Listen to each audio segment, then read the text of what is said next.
Bienvenidos todos a De Ignorancia Sí que Sé, este programa en el que hablamos de educación y sobre todo de educación de las ciencias. En el programa de hoy vamos a inaugurar una miniserie de programas que vamos a dedicar a diversos temas de las materias de ciencias en las que estamos versados aquí.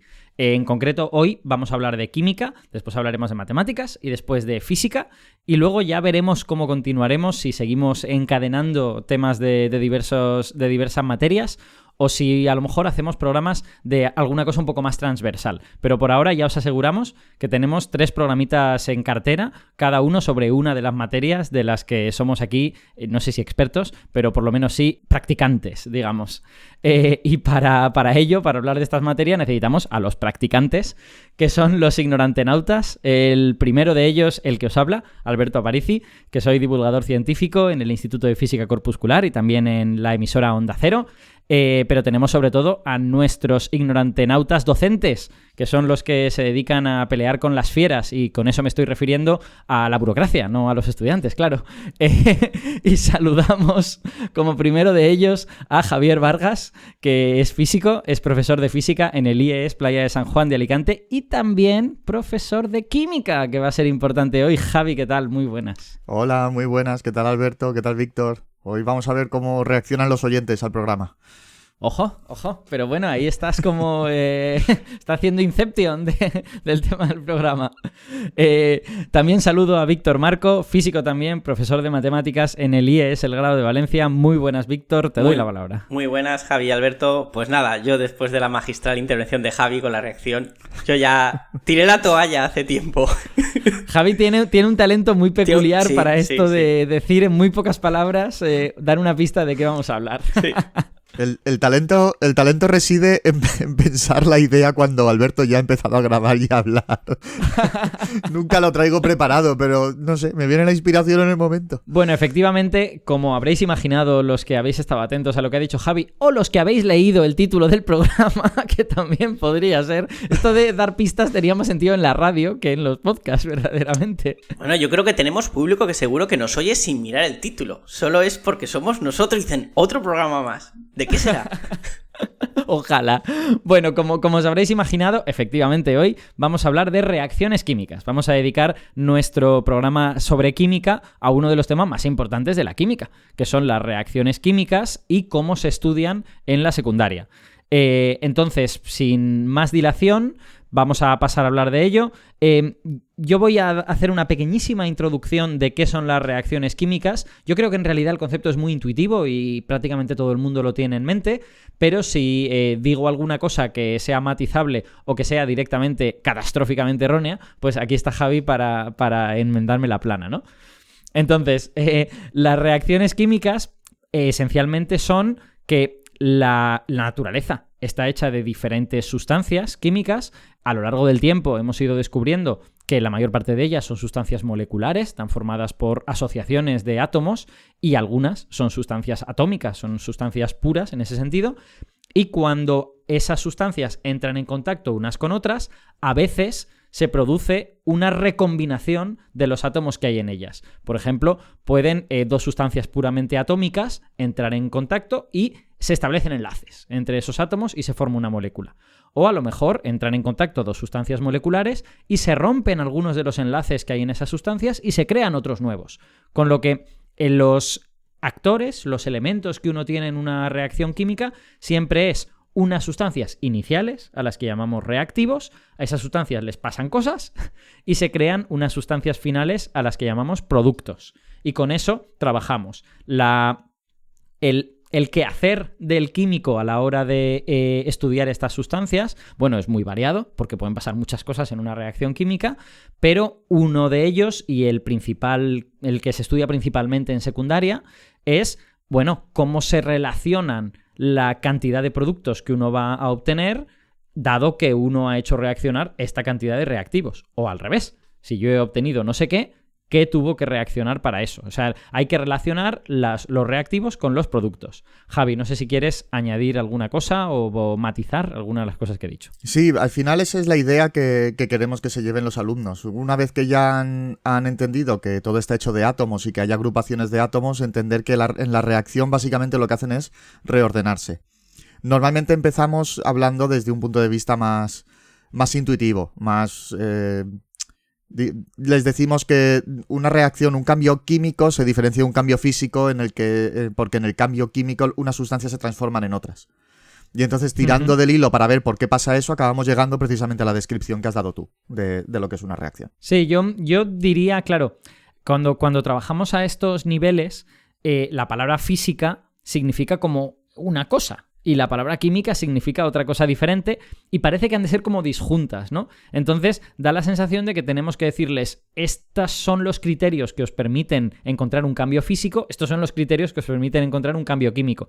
Con la maduración de los conocimientos y de los propios estudiantes, pues nos damos cuenta de que la frontera entre una cosa y otra no tiene por qué ser muy definida, ¿no? Y hay cambios que son físicos y químicos al mismo tiempo, hay cambios químicos que requieren condiciones físicas o de lo contrario no suceden, y hay todo tipo como de fronteras entre ambas cosas. Víctor. Sí, a mí esto me retrotraigo a mi época de estudiante y recuerdo cuando te decían en los primeros cursos de la secundaria, que nos diga ahora Javi, porque tengo curiosidad cuando se explica lo de la diferencia entre proceso físico y proceso químico, ¿no?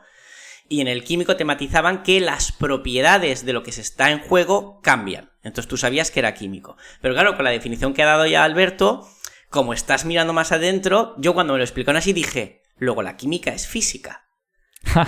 Spoiler, ¿no? Y claro, cambian las propiedades porque han cambiado la forma de organizarse, digamos, esos ladrillos más básicos. Entonces allí, lo que decía Alberto, la frontera está muy diluida. Entonces yo creo que hay que matizar mucho en el concepto de propiedades de esa materia organizadas de una forma distinta. Si no, la química sería física, en realidad. Javi. Sí, de hecho, por lo menos yo no les hago referencia a que han cambiado las propiedades, porque si no, en una situación como un cambio de estado, que al final es un cambio físico, las propiedades han cambiado y sin embargo sigue siendo la misma sustancia. Por eso yo hago hincapié en que lo que ha cambiado es la sustancia. Y obviamente si la sustancia es distinta, sus propiedades van a ser diferentes. Pero si sencillamente nos quedamos en que han cambiado las propiedades, puedes encontrarte con que hay transformaciones físicas que pueden caber dentro de la definición de cambio químico. Y entonces al final les llevamos a confusión. Claro. Aún así también esa definición de si han cambiado o no las sustancias, llega un momento en que se queda corta también. Porque en el momento en que les hablamos de las desintegraciones y de los procesos radiactivos, te encuentras con que, claro, un proceso de desintegración nuclear está cambiando el átomo, y si está cambiando el átomo, está cambiando la sustancia, con lo cual ahí se les genera la duda. Pero entonces, ¿esto es un cambio físico o un cambio químico? Yo tengo la sensación de que si de verdad queremos como demarcar qué es un cambio químico, que a lo mejor es una cosa que no debería preocuparnos tanto, pero si lo queremos hacer, la noción de enlace químico ayuda a ello.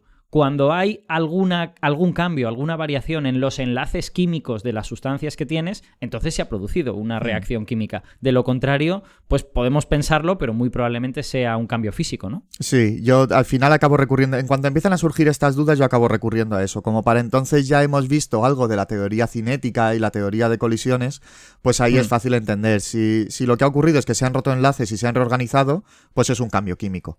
Y al final suelo acabar con la coletilla que muchas veces se les queda, que es que una reacción química al final no deja de ser un juego de electrones entre unos átomos y otros. Exacto. De todas maneras, esto que acabáis de decir yo creo que incide en una parte del lore del pique entre físicos y químicos y entre físicos y el resto de la humanidad en general, que es que la física tal y como está definida es una ciencia muy básica. Es una ciencia que estudia las propiedades del universo en el que vivimos y cómo esas propiedades cambian. Entonces, eso permite que alguien diga que todo es física, de alguna forma. Pero esa discusión de si todo es física y luego los matemáticos dicen, pero la física son matemáticas, en realidad me parece una discusión un poco infantil. Yo creo que es una discusión que podemos tener con nuestros amigos para reírnos, pero que seguramente no deberíamos animarla demasiado, porque es una discusión que no va al fondo de la cuestión. Si hemos definido la física como la ciencia del universo, pues hombre, pues claro que todo es física.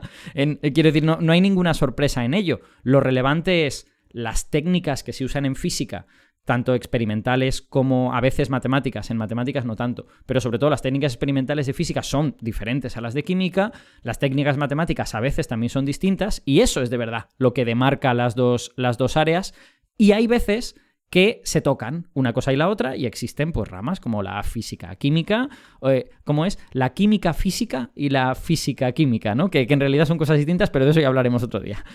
En fin, Javi, te quería preguntar, para ahora que ya hemos, digamos, enmarcado todo esto de las reacciones químicas, te quería preguntar, ¿cuándo aparecen las reacciones químicas en la enseñanza de la química? Porque, claro, yo ahora ya tengo la mente muy deformada después de varias décadas de haber dado secundaria y tengo la sensación de que es imposible hablar de química sin hablar de reacciones químicas. ¿Qué cosas de química puedes contar si no hay reacciones químicas? Pero no sé si efectivamente ocurre. Pues sí, las reacciones se introducen ya tan temprano como en segundo de la ESO, que es el primer curso en el que se da física y química. De hecho, en primaria es habitual que cuando hacen ciencias naturales hagan alguna reacción, lo único que no lo estudian tan a fondo, pero sí que suelen llevar a cabo pequeñas experiencias que al final no dejan de ser reacciones químicas. Con lo que ya... Por lo menos intuitivamente ya tienen algunas nociones que han ido aprendiendo en primaria y en segundo de la ESO ya se empieza a introducir el concepto de reacción química. Vale. Y es entiendo, a la vez que se introduce también la noción de molécula y elemento, más o menos sí. Se van introduciendo para sí, el más elemento, o menos. ¿no? Normalmente introducimos primero la noción de molécula y de tabla periódica, modelos atómicos, etcétera, y luego ya pasamos a la reacción. Aunque tampoco pasaría nada si se hace al revés.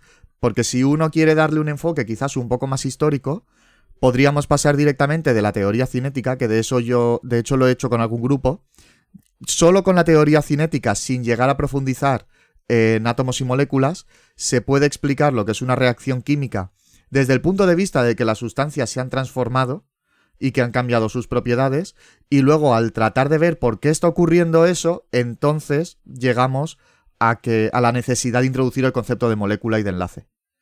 O sea que tenemos también ahí un poquito de libertad a la hora de hacerlo, pero sí que es cierto que lo más habitual es que empecemos con el átomo, las agrupaciones de átomos y luego ya las reacciones. De hecho, esto sería ya entrar en una digresión especulativa acerca de historia de la ciencia, pero no estoy muy seguro de qué sería primero en la historia del pensamiento. O sea, todos sabemos, tenemos localizado a Leucipo y a Demócrito, que hablan de los átomos y tal y cual, y se les tiene como precursores de todo esto, pero es muy probable que la gente observara reacciones químicas mucho antes de plantearse eso. Para empezar, la combustión. O sea, quiero decir, el fuego es súper antiguo y supongo que la gente, los humanos antiguos, se fijarían antes en las reacciones químicas de lo que pensarían en, pero ¿de qué estará hecho todo esto? Claro, no lo sabemos porque los Homo habilis y los Homo erectus pues no dejaron escrito lo que pensaban sobre de qué estaba hecha la materia, pero es probable que las reacciones químicas fueran anteriores a nivel de mera observación, ¿no? Sí, e incluso si nos vamos a épocas más modernas, cuando ya empieza a estudiarse la química con el método científico,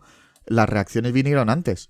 Llegaron primero las leyes ponderales y el modelo de Dalton surgió precisamente para poder explicar por qué las leyes ponderales funcionan como funcionan. Sí, a veces la historia tiene estas cosas antiintuitivas, ¿no? Que la explicamos de una forma en la actualidad porque nos resulta más fácil, pero históricamente ocurrió al revés. La cuántica, por ejemplo, está llena de este tipo de contradicciones, ¿no? Entonces, bueno... ya sabemos que los chavales están estudiando esto desde segundo de la ESO. ¿Cómo progresa el estudio de las reacciones químicas? ¿Van estudiando reacciones químicas cada vez más complicadas, digamos? Sí, se van introduciendo poco a poco conceptos que van haciendo las reacciones cada vez más realistas. Y el entendimiento es cada vez más profundo. Actualmente, tal cual está el currículum de secundaria, el currículum estatal no diferencia lo que se tiene que dar en cada curso. Te dice, desde primero a tercero lo que tienen que saber de física y química es todo esto. Pero sí que algunas comunidades hacen diferencia entre lo que se debe dar en segundo y lo que se debe dar en tercero. En concreto, la Comunidad Valenciana, por ejemplo, en segundo no se estudian las reacciones desde el punto de vista de la teoría de colisiones. En segundo, lo que se estudia es proporciones entre masas, el ver cómo cambian las propiedades de las sustancias, conocer algunas reacciones de interés, como las combustiones o la oxidación de los metales, y este tipo de cosas. Y ya es en tercero de la ESO cuando se integra con los modelos atómicos, se saca la teoría de colisiones, y a partir de la teoría de colisiones ya podemos empezar a trabajar no solo con masas, sino también haciendo estequiometría con la reacción ajustada. Mira, y ahora que has dicho precisamente esto de las combustiones y tal, te quería preguntar hasta qué punto el estudio, sobre todo el estudio yo creo que en secundaria casi todo, pero el estudio inicial sobre todo es un estudio memorístico, el de las reacciones químicas, ¿no? El de te hacen aprenderte de memoria, esta reacción funciona de esta manera, estos son los reactivos y estos son los productos. Yo recuerdo, por ejemplo, que a mí me hacían estudiar ciertas reacciones orgánicas en las que yo no entendía nada de lo que estaba ocurriendo, simplemente sabía que un aldehído y no sé qué formaban un no sé cuántos. ¿Hasta qué punto es un estudio memorístico, sobre todo al principio? Yo creo que ahora mismo ya no queda nada de ese estudio memorístico. Quiero decir, no tienen que memorizar ninguna reacción. Sí que deben de conocer los tipos. Quiero decir, si ven una combustión de un hidrocarburo o ven una reacción de un metal con oxígeno, pues tienen que saber que se va a producir una oxidación, o que va a ser una combustión, o que va a ser un ácido base, una reacción ácido-base.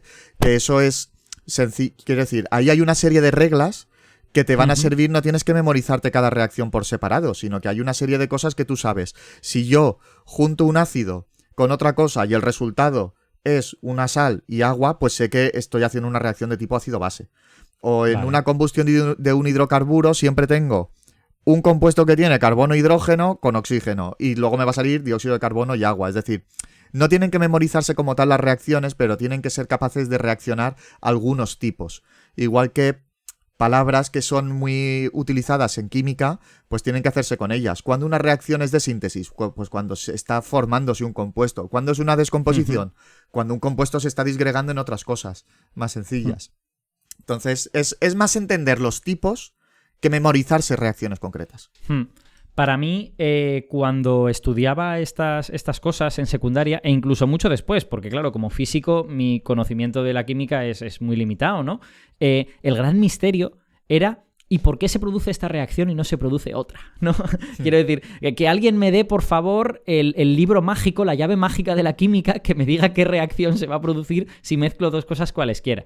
Y eso, verdaderamente, la gente lo estudia en la carrera de química, ¿no? Y hay criterios que tienen que ver con potenciales redox, que tienen que ver con con un conocimiento profundo de la química, pero que no se estudia en secundaria. Y seguramente no debe estudiarse. ¿Tú crees que podría introducirse de alguna forma como una pequeña semillita de, bueno, estáis aprendiendo esta reacción de forma un poco mecánica, pero en realidad hay toda una serie de reglas que si alguno estudia química algún día, pues las podrá entender, ¿no? Sí, yo creo que el comentario siempre se puede hacer, y sí que es verdad que, como tú dices, como al final en secundaria los tipos de reacción sí que los van a estudiar, pues no está de más decirles, mirad, esto si se junta un compuesto de este tipo con uno de este otro tipo, pues el resultado va a ser este. Pero el que tenga interés, al final, es que en el mismo instituto van a poder estudiarlo, porque en bachillerato ya se empiezan a dar las ideas fundamentales de cómo se produce la reacción entre ácidos y bases, de qué es lo que pasa realmente en una reacción redox. Entonces, cuando llegan a bachillerato es cuando de repente empiezan a entender a fondo el por qué todo lo que les estábamos contando anteriormente funciona como funciona. Hasta entonces, pues lo que hacemos es darle nosotros muchas veces las reacciones, salvo que sean muy sencillas. Sí que hay veces que pues una reacción que muy claramente es ácido-base, o una combustión de un hidrocarburo, pues sí que les puedes decir, yo te doy los reactivos, complétame tú la reacción. Pero en la mayoría de los casos, reacciones así que sean poco intuitivas, les damos nosotros la reacción completa. Claro, exacto. Fijaos, ahora que hemos dicho esto, hay una cosa que se me ha ocurrido, que ese es un libro de divulgación que yo leería. Yo en general leo poca divulgación porque ya tengo bastante con leer papers y este tipo de cosas, pero un libro de divulgación que de verdad tratase de llegar para el gran público de forma profunda a por qué ciertas reacciones ocurren y otras no, entrando a explicar todos estos criterios que un químico profesional conoce, eso sería súper interesante, en mi opinión. No sé si sería súper interesante para el gran público, porque en general a mí me gustan cosas que quizás son un poco específicas, pero yo creo que sería un libro súper chulo. Pero es que además tendría una utilidad extra para saber, por ejemplo, claro, lo que ocurre es que nosotros en la vida cotidiana no se dan esos casos, pero saber si una disolución la puedo remover con una varilla metálica o no, dependiendo del metal que sea, porque puede ser que es dependiendo de los potenciales de oxidación o de reducción, que la varilla se disuelva según qué disoluciones. Entonces, cosas como esa, y lo que ocurre es que, claro, en la vida cotidiana, pues como decimos, no solemos trabajar con compuestos que sean muy reactivos y no se nos dan esos problemas, pero al final sí que tiene su utilidad también el conocer alguna de estas nociones. Totalmente de acuerdo. Vamos a pasar a lo que yo creo que es la parte mollar de reacciones químicas, sobre todo en los primeros años, que es la parte del estudio cuantitativo de esas reacciones químicas, o sea, lo que se suele llamar estequiometría.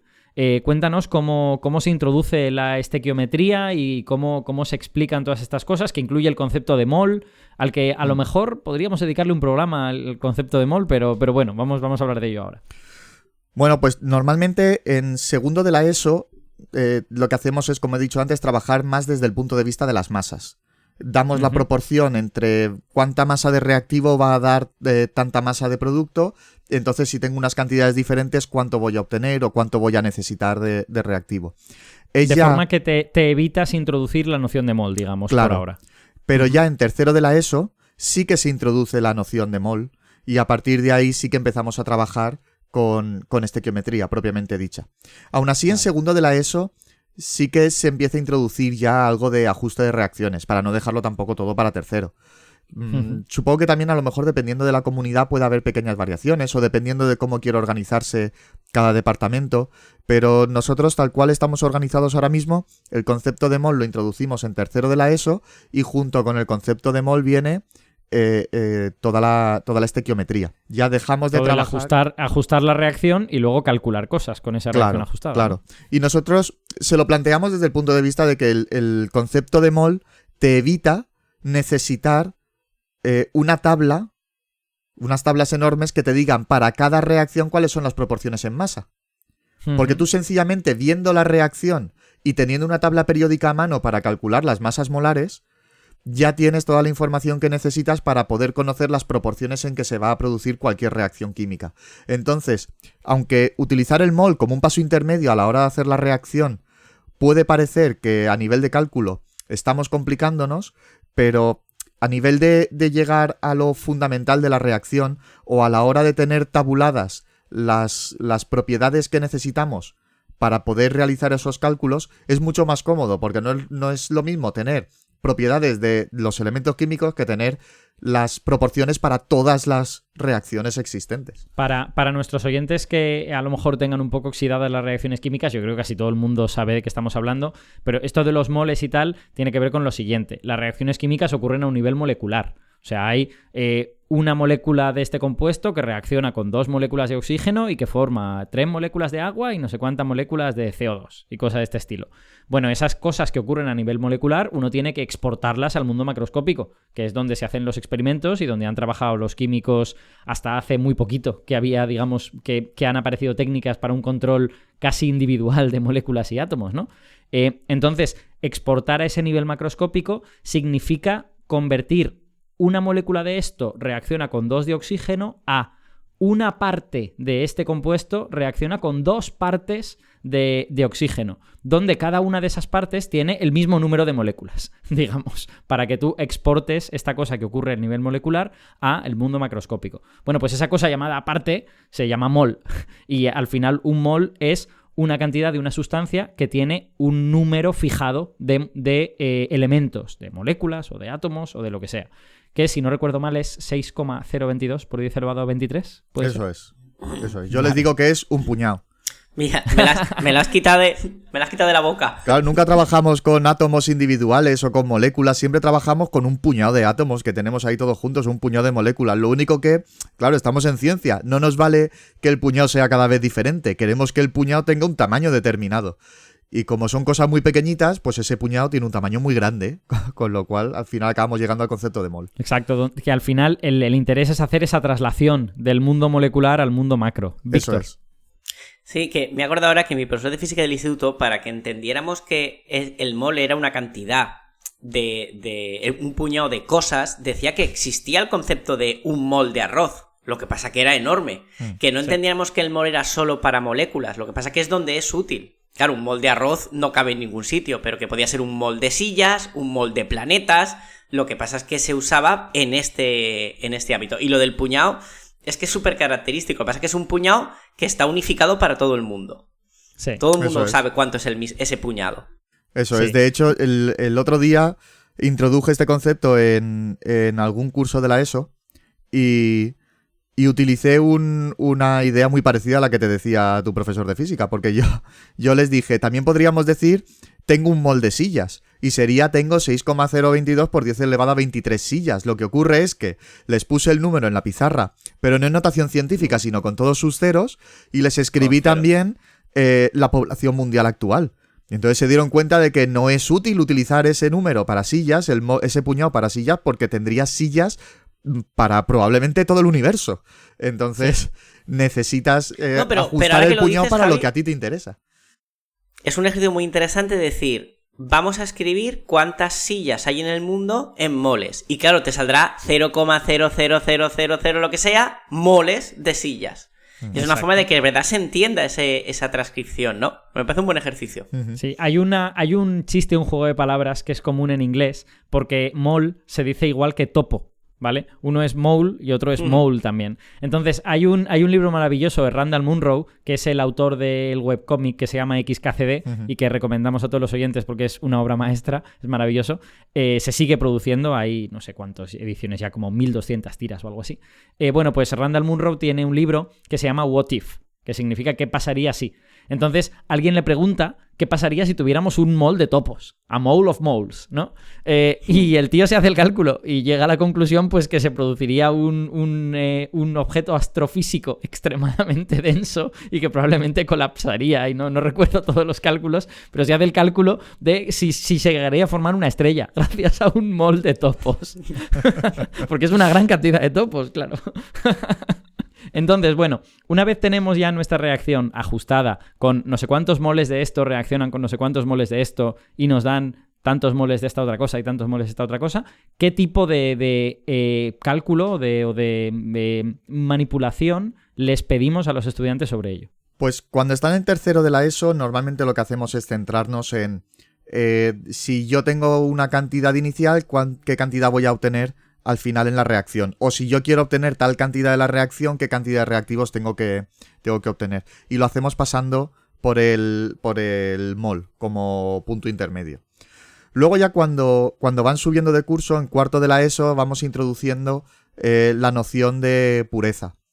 Y el hecho de que los compuestos normalmente no los tenemos en estado puro, sino que los tenemos en disolución o formando parte de mezclas, etcétera. Y entonces tenemos en cuenta esa pureza a la hora de llevar a cabo la reacción. Y también que las reacciones no siempre se completan. Hay veces que cuando llega un punto la reacción ya no avanza más y te sobra algo de reactivo, aunque tengas reactivo suficiente como para que la reacción continúe, pero no se gasta todo. Que eso es el rendimiento. Y entonces eso ya se va introduciendo en cuarto de la ESO. Y finalmente, ya cuando estamos en primero de bachillerato, bueno, en cuarto de la ESO ya se podría ir introduciendo, pero estaría ahí entre esos dos cursos el tener en cuenta también el concepto de reactivo limitante. Porque claro, no tenemos siempre las cantidades justas de uno y de otro. Puede ser que tengamos de sobra de un reactivo y que nos falte del otro para poder completar la reacción. Y entonces, pues, ¿cómo llevamos a cabo esos cálculos para tener en cuenta cuánto se obtendría? Y en primero de bachillerato es donde ya todos estos conceptos se juntan, se tienen en cuenta cuando un reactivo está en disolución, cuando un producto va a quedar en estado gaseoso y queremos recogerlo y ver qué cantidad ha salido a partir del volumen.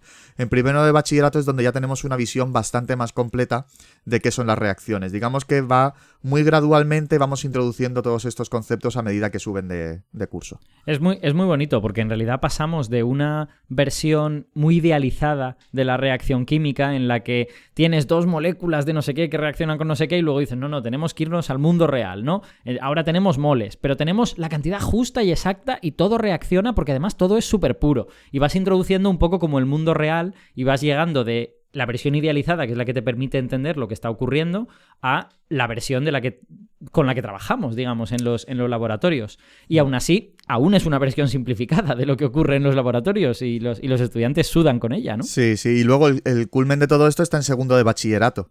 Que los estudiantes que hacen química en segundo de bachillerato ya estudian lo que es el equilibrio químico, el hecho de que en una reacción se puede dar la reacción directa y la inversa, y que dependiendo de las condiciones en que lleves a cabo la reacción, va a estar favorecida una, va a estar favorecida la otra, y cómo puedes jugar con esos factores que influyen para tú obtener el compuesto que te interesa sacar de esa reacción. Te quería preguntar precisamente sobre eso. O sea, claro, la idea naif de una reacción química es que los reactivos reaccionan y se convierten en productos, punto pelota. Pero la gran mayoría de las reacciones como una reacción química en realidad es un montón de moléculas pegándose golpes con otras moléculas, enlaces rompiéndose, enlaces creándose y tal, también se produce la reacción inversa. A veces los productos se convierten en reactivos de nuevo.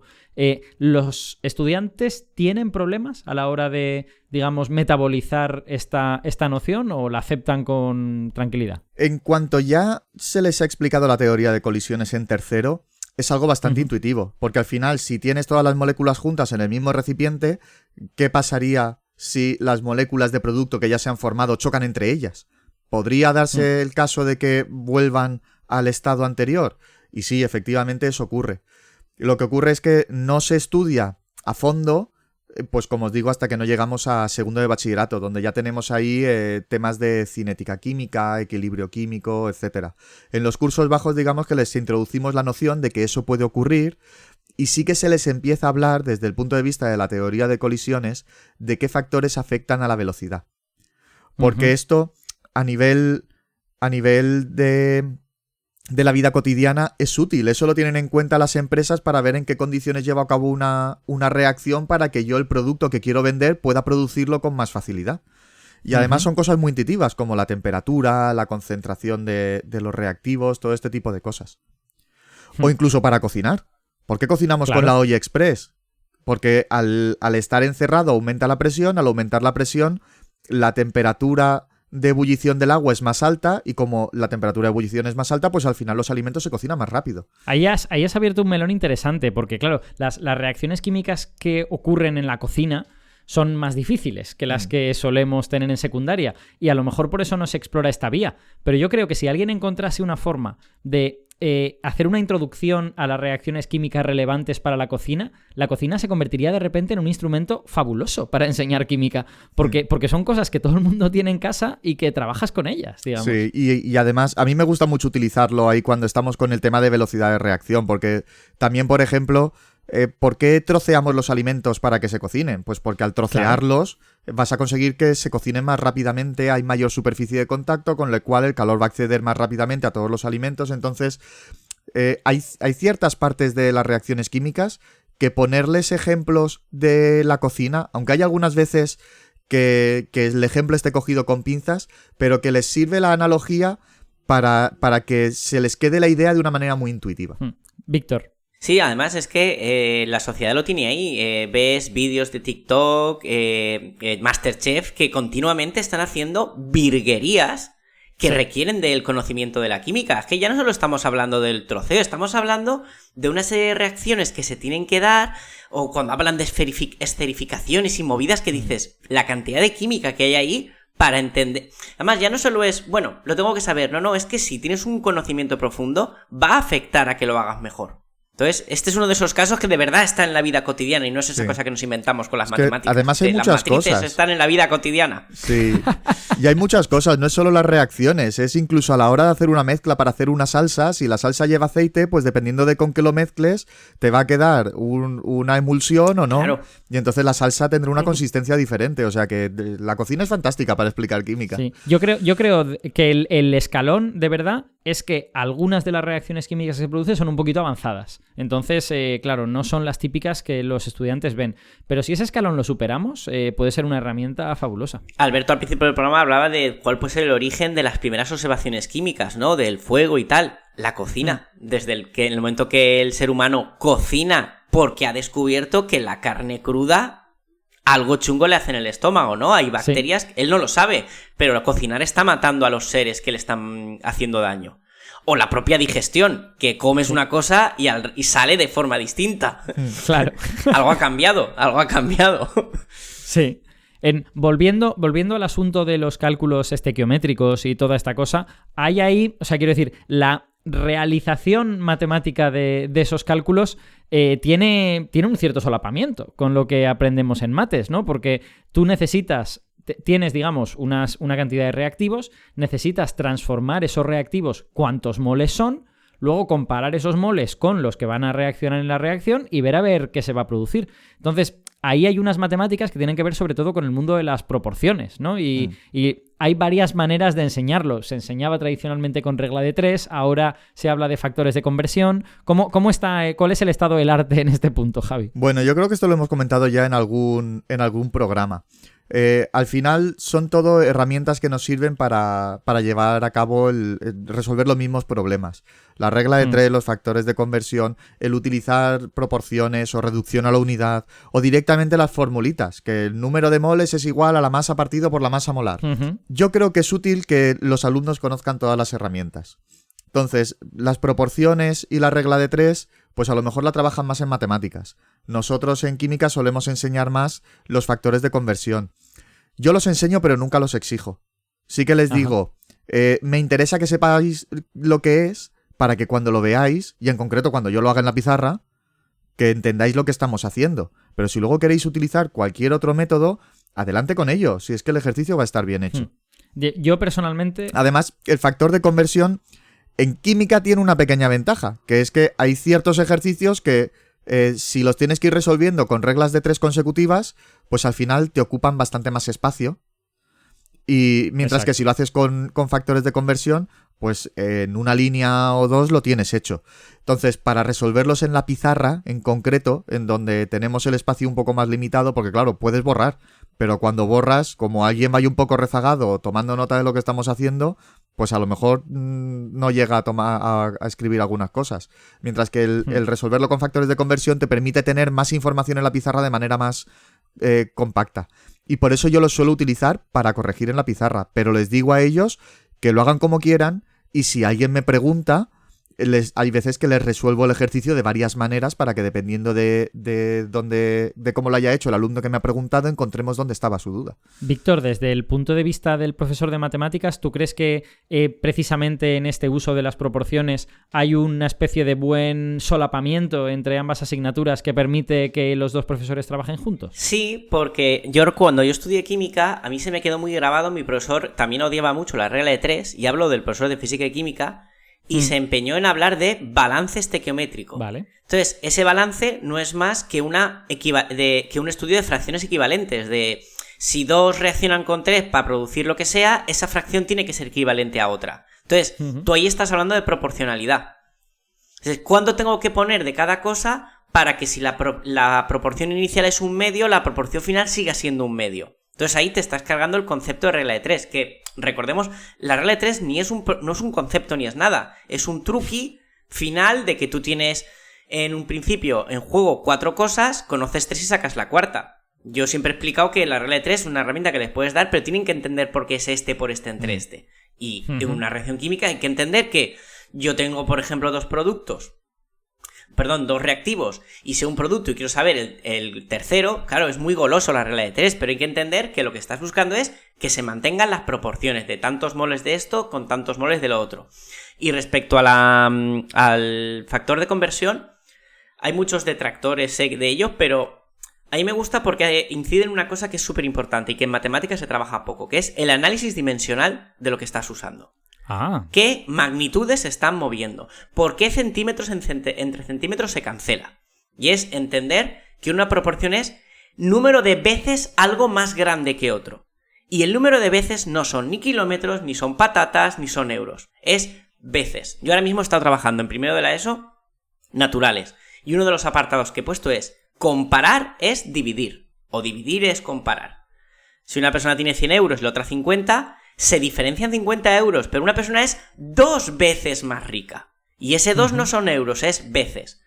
Para poder ahí justificar por qué tacho los euros en una división y en una resta no.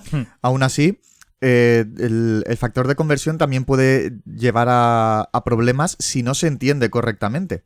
Porque yo he tenido alumnos que el factor de conversión no terminaban de entenderlo, pero lo que hacían era, escribían muchas fracciones, empezaban con la unidad que se les daba y terminaban con la unidad que les pedían, y por en medio iban jugando con los datos de tal manera que las unidades del numerador se cancelasen con las unidades del denominador, pero sin fijarse en qué orden ponían los factores. Claro, luego preguntaban, si el resultado es el mismo y los factores que he puesto son los que tenía que poner, ¿por qué me dices que el orden no es correcto si al final he llegado a la solución? Y claro, hay que hacerles entender que si tú tienes un porcentaje en masa, ese porcentaje en masa no se lo puedes aplicar a un volumen. Porque estás trabajando con un porcentaje en masa. Entonces no me vale que los mililitros los multipliques por el porcentaje en masa, porque no es ahí en donde lo tienes que aplicar. Entonces, en esos casos yo les suelo hacer el comentario. Y es importante que lo entiendan, porque si no al final se acaba convirtiendo en un juego de dónde pongo cada dato para que se tachen todas las cosas menos la que me interesa. O sea y que... podríamos decir que el estudiante medio es solo un poquitín mejor que ChatGPT, ¿no? Por lo menos pone las cosas apropiadas arriba y abajo, pero desordenadas. Es el clásico, ha cometido un número par de errores de signo y está bien. Sí. No sé si... bueno, yo personalmente este asunto de los factores de conversión a mí me hizo la vida mucho más fácil. Yo recuerdo que me resultaba trabajoso hacer ejercicios con reacciones químicas y de repente con el factor de conversión dije, ay, vale, si lo puedo encadenar todo, qué bien, qué maravilla, ¿no? O sea que a mí sí que me hizo de verdad la vida bastante más fácil, pero es verdad que cuando he dado clases particulares a lo largo de mi vida, la mayor parte de la gente no les gustaban especialmente, no eran muy fans. Sí, y no solo eso, te facilita la vida si tú eres capaz de pensar directamente en el factor de conversión. Pero cuando tienes alumnos que se empeñan en usar el factor de conversión, pero como no terminan de entenderlo, lo que hacen es, en un papel aparte, se hacen la proporción o se hacen la regla de 3 para ver qué fracción es la que tienen que poner multiplicando, entonces se está perdiendo tiempo. Perdiendo tiempo no, pero quiero decir que todo lo que está haciendo en este papel en sucio, al final está haciéndolo en regla de 3 y luego lo está escribiendo como factor de conversión. Entonces, en estos casos, yo les digo, no te empeñes en usar el factor de conversión. Si lo estás haciendo de la otra manera, hazlo directamente de la otra manera. Sí.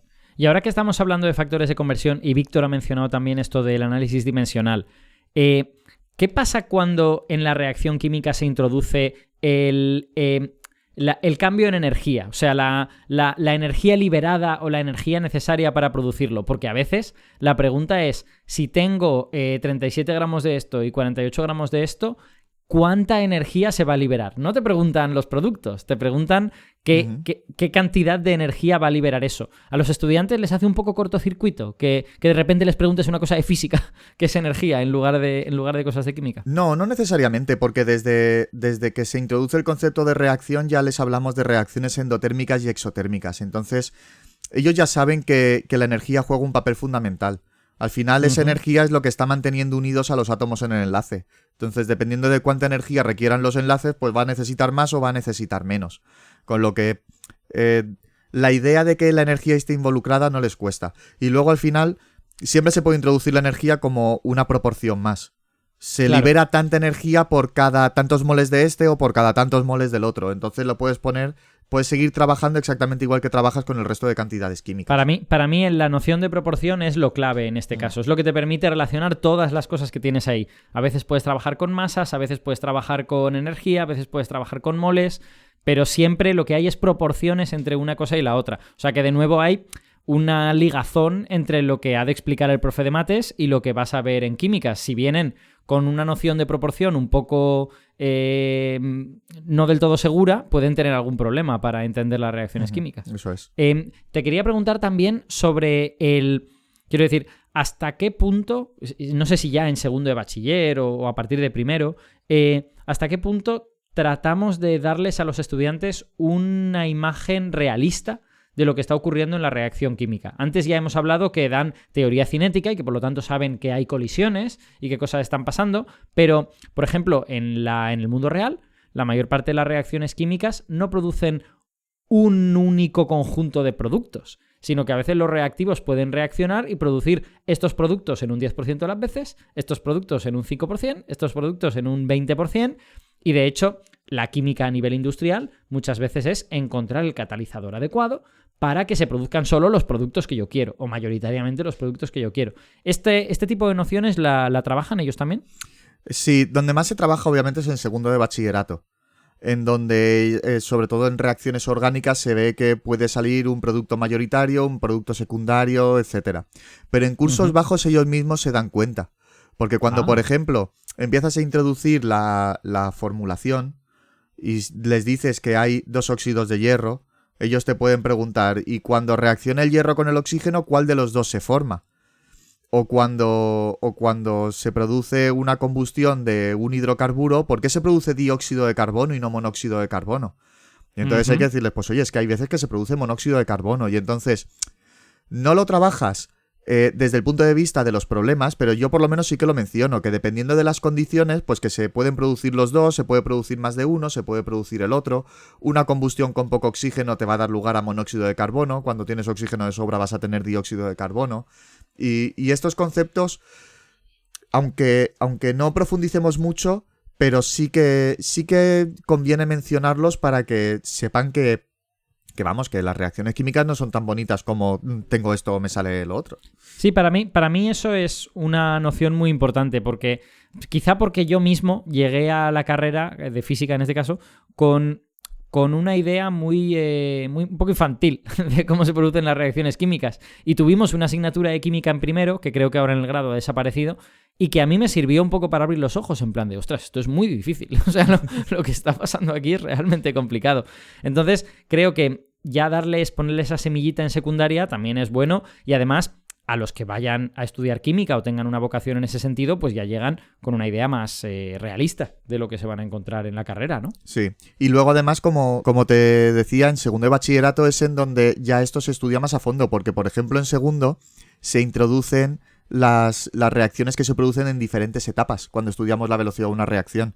Entonces es fácil de entender que en una primera etapa se puede formar uno de los compuestos y en una segunda etapa se forma el otro posible producto, y el hecho de que la segunda etapa se complete va a depender de la cantidad de productos de la cantidad de reactivos que tenías inicialmente, que puede ser que se te quede a medias la segunda etapa y entonces tengas una mezcla de los dos posibles productos. Víctor.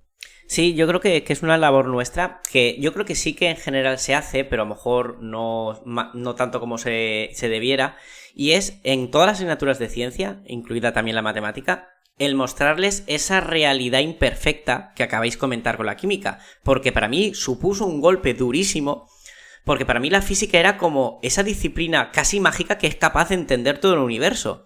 Y yo recuerdo el golpe del péndulo, de pasar del péndulo matemático al péndulo físico.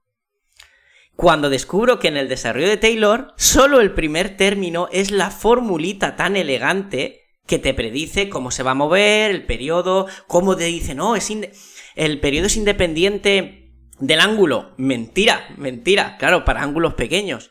Y es un término que tú con un límite dices, tacho. Para mí eso fue un golpe, porque pasó de ser la física una disciplina pura que es capaz de tener verdades absolutas a tener modelos que más o menos funcionan en este ámbito. Entonces, el concepto de modelización, porque al final una reacción química en la que has puesto CO2 en vez de monóxido de carbono no deja de ser un modelo.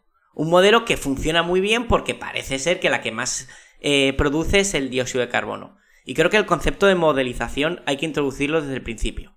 Modelos fiables para esto.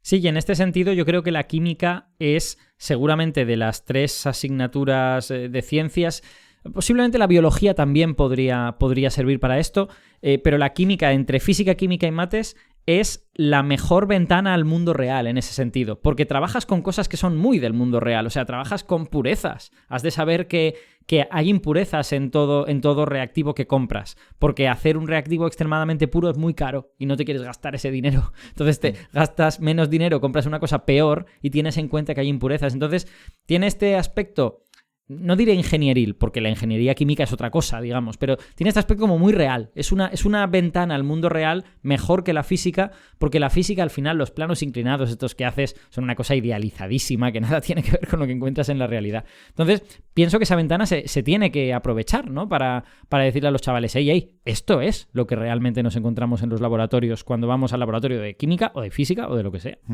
A mí, sobre el tema de los modelos que decía Víctor, me gusta utilizar una actividad que es la de la caja, que así de palabra es un poquito complicado de explicar, pero muy por encima, y si queréis os doy algún enlace en donde podéis ver la caja en acción, porque aquí al tener solo audio no podemos verla y eso le quita un poquito de utilidad, pero básicamente es una caja que tiene 4 cuerdas sobresaliendo y al tirar de una cuerda todas las demás se repliegan. Y entonces les enseñas un poquito la caja y les preguntas cómo es la caja por dentro, qué es lo que pasa con las cuerdas ahí dentro. Ajá. Entonces ellos proponen diferentes formas en que las cuerdas pueden estar unidas de tal manera que tires de la que tires, todas las demás se recogen. Y entonces yo eso se lo enlazo con el tema de los modelos científicos. ¿Es importante el que hayáis acertado cómo es mi caja mientras el exterior funcione como la caja que yo tengo? Es decir, si tú tuvieras que construir una caja y por dentro no es igual, pero tu hipótesis de partida es razonable y funciona como funciona la mía, para lo que nosotros podemos utilizar la caja fuera sin acceder al interior, tu modelo sigue valiendo perfectamente.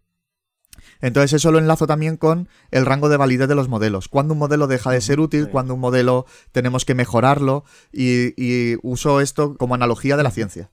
Víctor. Sí, a mí me cuesta más porque en matemáticas es más complicado, ¿no? Pero también tienen que entender que las fórmulas que usamos no dejan de ser modelos que pueden aplicarse en unas zonas, en unos rangos, como dice Javi. Y a mí me gusta poner siempre en los cursos de la ESO el típico problema de encontrar el lado de un cuadrado de área 49, ¿no? Entonces, al hacer la ecuación de un segundo grado, te salen dos soluciones, 7 y menos 7. Y claro, muy rápidamente decides, descartamos la negativa porque no tiene sentido físico. En este problema, porque otra ecuación que implique un resultado que sean cargas eléctricas, quizá ese resultado negativo sí que tenga una interpretación. Y hay que saber que, dependiendo del contexto, una solución puede ser válida o no. Luego les comento que lo mismo pasa con las ecuaciones de Einstein de la relatividad. Tú metes ahí tus preguntas y tu contexto y hay que saber cuándo una solución puede ser aplicable en física, cuándo no. Si tú empiezas a preguntarle por partículas que viajan más rápido que la luz, te salen cosas extrañas que matemáticamente tienen solución, pero quizá no tienen aplicación física. Y así podemos hablar de distinguir de buen periodismo cuando se hablan de resultados raros o no. O sea, hay muchas relaciones con esto y todo está relacionado con los modelos. ¿Qué es un modelo matemático y dónde se puede aplicar? Uh-huh. Y ahora que hemos mencionado este aspecto como más práctico de los laboratorios y todo esto, quería que me comentaras un poco, Javi, cómo es el laboratorio de química o las prácticas de química que se terminan haciendo, que entiendo que serán todas ya en bachiller. Y bueno, y si se hacen realmente o si los centros a veces no tienen el material, o a menudo no tienen el material y no se hacen. A ver, tenemos material para poder hacer prácticas. De hecho, de lo que más tenemos es material de vidrio para poder hacer reacciones y cosas por el estilo. El problema es la cantidad de alumnos. Porque, claro, nosotros, por ejemplo, en el laboratorio de mi instituto tenemos 3 bancadas. En esas bancadas pueden trabajar cómodamente hasta 8 personas en cada bancada, por el tamaño que tienen. Entonces, claro, 8 personas en cada bancada se te pone un límite de 24 alumnos. Cuando la clase es de 30... pues tienes un problema. Tienes un problema de espacio, porque van a estar hombro con hombro, chocando unos con otros, aunque estén trabajando en equipo y no todo el mundo esté manipulando al mismo tiempo, pero tienes poco espacio para moverte. Entonces, los alumnos no van a estar todos centrados, ya van a estar de pie, hay que controlar porque, claro, nos encantaría que todos fuesen alumnos ideales y que no tocasen nada del laboratorio sin permiso, pero siempre hay alguno que puede coger, tiene curiosidad, se va a buscar algo que no corresponde en ese momento, entonces... Alumnos ideales y a poder ser sin rozamiento. Sí. Eso sería... Y de masa despreciable. Entonces, claro, tienes ahí esa limitación de espacio hace mucho. Entonces, dependiendo de la organización del centro, nosotros, por ejemplo, que en segundo de la ESO tenemos que de cada 2 grupos de 30 se desdoblan en 3 grupos de 20, utilizando las horas del programa de mejora del aprendizaje. Claro, al final, con esos grupos reducidos sí que podemos llevarlos al laboratorio a hacer alguna cosita. En tercero de la ESO, que tenemos algunos programas especiales como la diversificación o el grupo de altas capacidades, etcétera, pues también tenemos algunos grupos reducidos. Pero cuando luego llegas a segundo de bachillerato, que ahí es en donde más conocimientos tienen, o en primero de bachillerato, y sabes que son más maduros, pueden trabajar muy bien en el laboratorio, pero de repente tienes a 35, 36 alumnos en el mismo grupo, ¿cómo metes a tanta gente en un laboratorio que está preparado para 23, 24 personas? Entonces se complica mucho la situación. Y al final, cuando bajas con esos grupos al laboratorio, pues hay ocasiones en donde acabas haciendo alguna experiencia que lleva a cabo el profesor para enseñarles algún aspecto de la química, pero que no puedes poner a todo el mundo a hacer la práctica porque es que desbordan de las mesas. Eso es una verdadera pena porque, en mi opinión, invierte el orden lógico de las cosas. Tú has aprendido química y vas al laboratorio a ver que eso es verdad. Fíjate, te voy a demostrar que esto es verdad. Cuando en realidad lo bonito de la ciencia, y como ha sido históricamente, sería que ellos fueran al laboratorio en edades relativamente tempranas, vieran cosas que les hicieran explotar la cabeza y luego tú les explicaras cuáles son esas cosas. Eso sería natural y creo que sería mucho más motivador también para ellos. Sí, ¿no? Y luego también está el tema de espacios. Claro, que los institutos normalmente tienen un laboratorio de química. Normalmente tienen un laboratorio de química y uno de física. De manera que no cuando estás con los alumnos de física no los llevas al laboratorio de química, los llevas al de física. O aunque te coincidan dos grupos que están dando física y química al mismo tiempo y quieren ver algo de química a la vez porque son del mismo nivel, puedes coger el material del de química y llevártelo al de física. Y utilizar los dos laboratorios al mismo tiempo. Porque al final, como suelen estar muy cerca, el material es fácil transportarlo de uno a otro.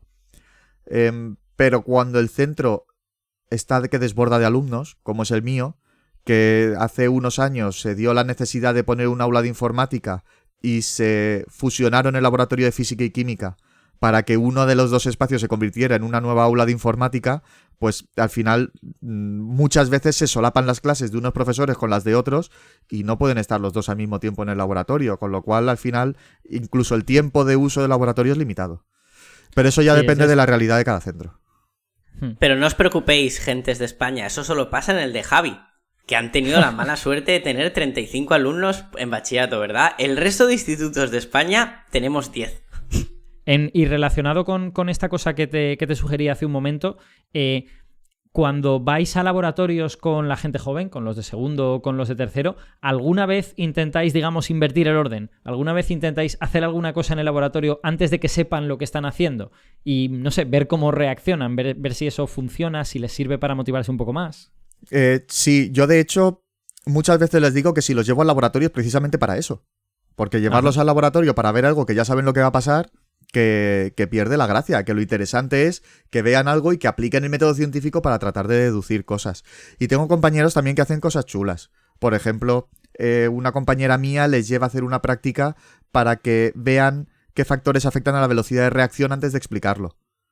Y ponen, por ejemplo, hacen una disolución y miran a ver, la ponen sobre el papel de filtro y miran a ver cómo avanza la reacción, porque es una reacción en donde se va produciendo una pequeña combustión y van viendo cómo avanza esa reacción a lo largo de la línea. Entonces, haciendo usando distintas concentraciones, pues van viendo que avanza a un ritmo distinto por cada una de las líneas y cosas por el estilo.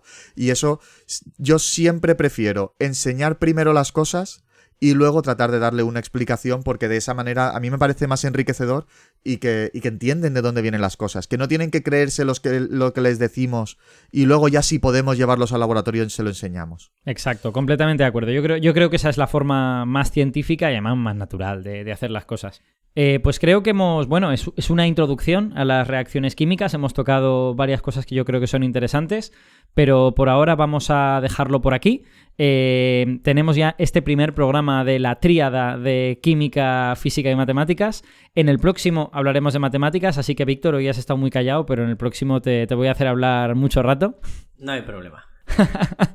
Y nada, muchas gracias a los dos, como siempre. Gracias, Javi. Un placer. Gracias, Víctor. Muy placer a los dos. Y a los oyentes también, como siempre, muchas gracias por llegar hasta aquí. Nos vemos en el próximo episodio, que empezará al otro lado de esta sintonía que estáis escuchando ahora mismo.